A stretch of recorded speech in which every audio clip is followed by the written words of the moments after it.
Thank you for joining me. Because you're here, I imagine you're curious to know more about how to make the business case for investing in increasing employee engagement for your team or organization. Perhaps you are wondering what conditions really make the difference to producing sustainable employee engagement. Would you like to know whether the bottom line benefits of investing in this change initiative for your organization are really worth it? What could the level of return on investment be? How much worse off would you be if you do nothing?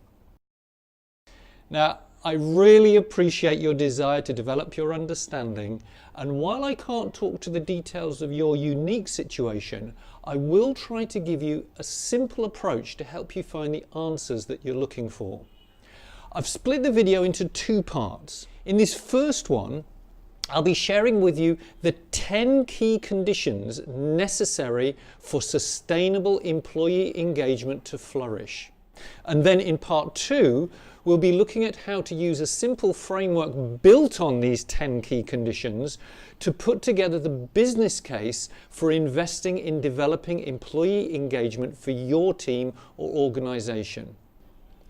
Please leave me a comment or send me an email if you would like me to help you think about your own unique situation, and I'd be happy to do what I can to help you get moving in the right direction. So, let's get started. Firstly, what is employee engagement? Well, employee engagement is a state of heightened emotional commitment and energy we give to and get from our work. It comes about through our emotional relationship with the value of what we do, who we do it with, and who we do it for. Actively engaged employees are more productive, innovative, and fulfilled, and they are much less likely to want to look for work elsewhere, which has a big benefit on reducing the costs and risks associated with staff turnover. Please check out my video, What is Employee Engagement, if you'd like to refresh your understanding of what this is all about.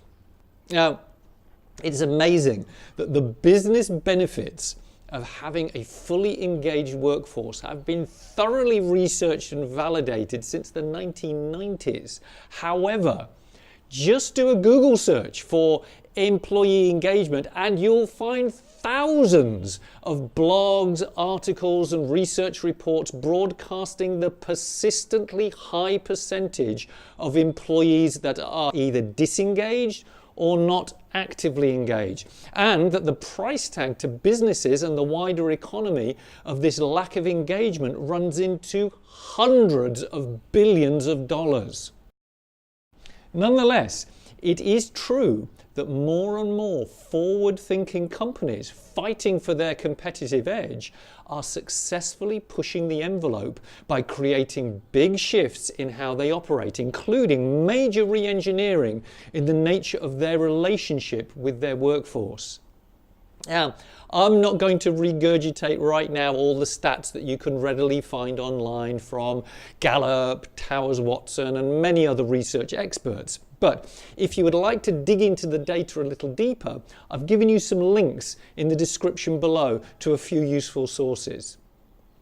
Instead, what I would like to do is to give you some simple steps to help you think about how to build a business case for investing in employee engagement for your organization. To do this, you need to have a clear picture of what changes you would need to make to recruitment, work processes, your workplace environment, leadership behavior, management practices, support processes and technology to be able to deliver the right conditions in which engagement is most likely to flourish. To help build that picture, think about your own personal experience.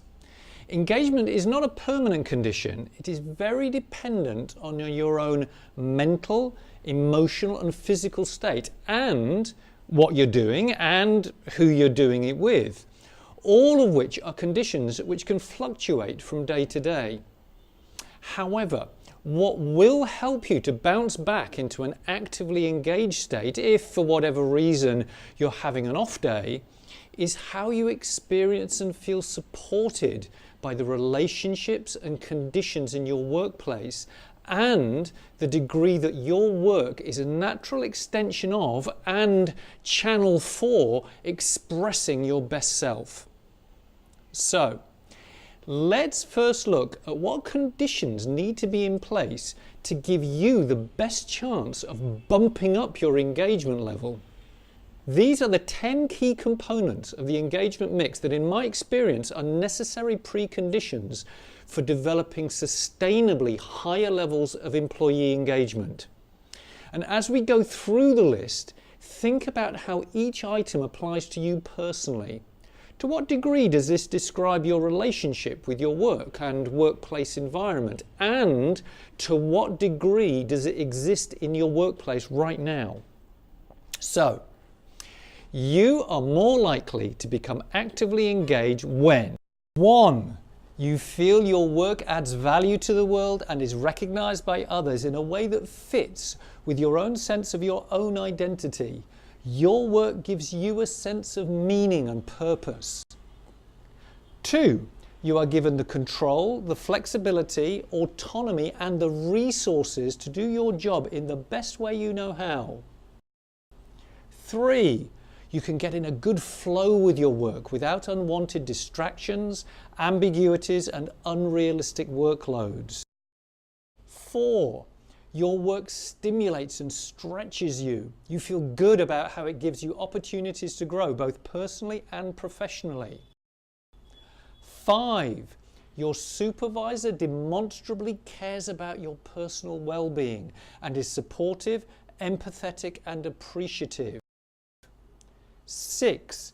You feel that you are a member of a team or community, connected to, recognized and valued by your boss, your co-workers and your customers. 7. The work you do is a good fit for your natural talents, experience, personality type, values and goals. 8. The organization you work for has core values and a purpose which you feel good about. 9. You feel trusted, held accountable, and rewarded appropriately by the organization you work for.